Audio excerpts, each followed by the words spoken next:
ఇలా ఉన్న తల్లికి ఏమి విలువిచ్చినాను?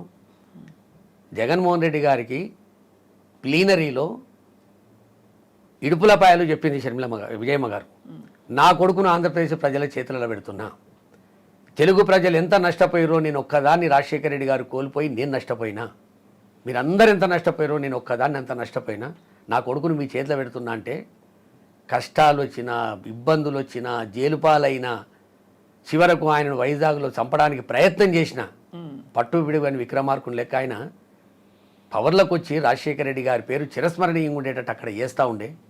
మరి నువ్వేం చేసినావు?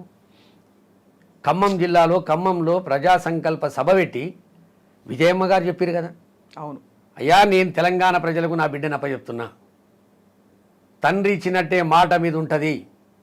అక్కడ జగన్మోహన్ రెడ్డి గారిని ఆంధ్రప్రదేశ్ ప్రజలకు అప్పచెప్తే ఇక్కడ నీకు అప్పచెప్పినా అని తెలంగాణ ప్రజలకు అప్పచెప్పింది కదా, మరి ఆ మాట ఎక్కడవా?